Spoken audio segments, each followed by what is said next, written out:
And right now we want to cross over and take a live news update that's happening here in Nairobi, where ODM members of parliament are giving a presser regarding ghost schools in Kenya. Let's just cross over and listen in live.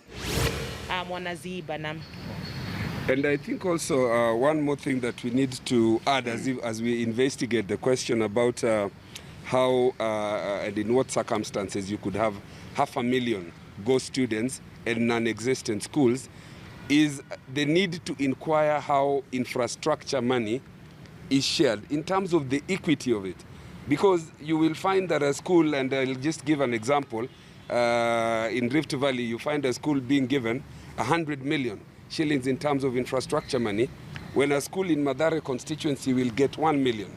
So I think these are things that ought to be, because it looks like there are certain special schools which have preferential treatment, and you know, this infrastructure money, it is money meant to equalize, and especially schools that are, you know, informal schools, schools that are struggling, schools coming from areas that are not, you know, very well off, to bring them to the same level as Alliance and Lenana and all these schools. So when you find a national school, a school that is already well established, complete with infrastructure, and there is not even the possibility that you could put in additional infrastructure to make it any better, getting 50 million, 75 million, 100 million, and this goes on over the years. I think these are questions that needs to be looked at as we discuss this issue of infrastructure money, capitation, non-existent students, and non-existent schools.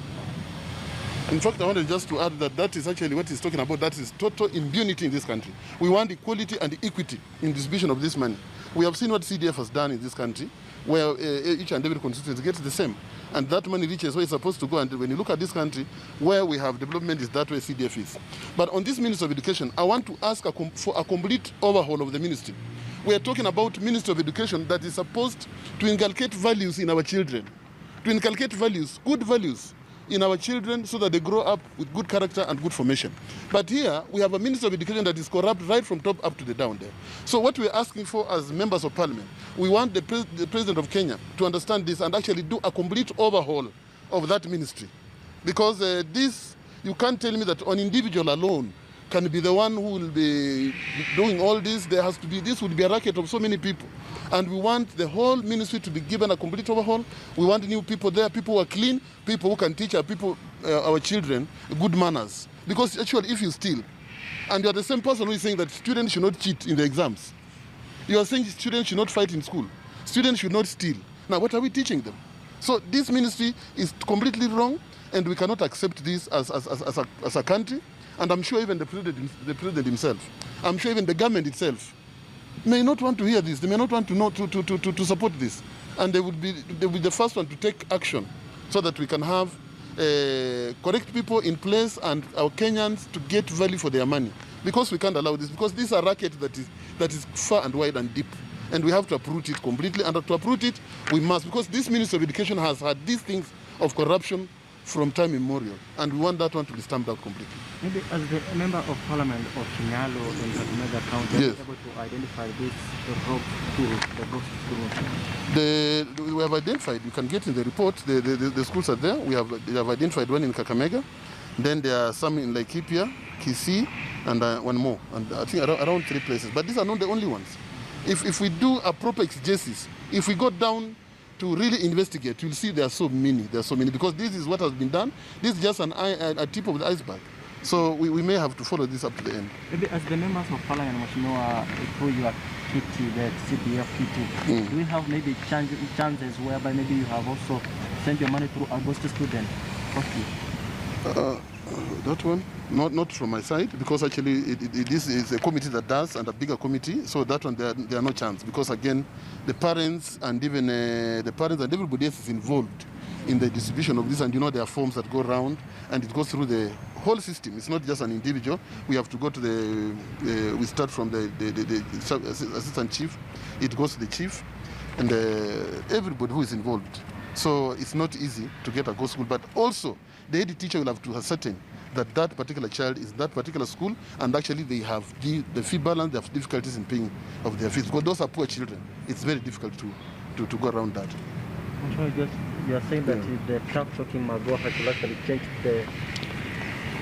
I think Magoha is up to the task. We've seen what he has done with exams cheating, and perhaps the good professor has concentrated a lot more on trying to create sanity on the questions of the management of exams. No doubt because, his background coming from, Kenya national exams.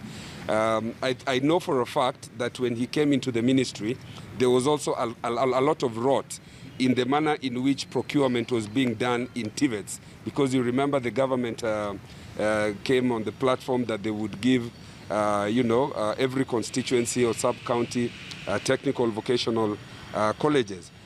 This has been rolled out in a number of constituencies, but they had to be stopped. And the reason why this was stopped was the corruption and the manner in which the procurement was being done. And the issue there was that the Nini was procured, it was begun, the people made their money down there, and then the project stalled.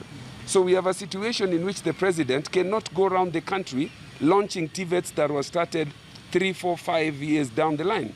So I think the professor, has done some little bit about this, and now we are asking that on the question of infrastructure, and this started before he came in, and we understand that he has focused on the exam cheating and perhaps, put sanity on the issue of TVETs, but I think we need him now to direct his energy, his time and resources on the question of infrastructure. And there is this thing about, registration of students. I believe that was supposed to be digital and biometric. Whatever happened to that?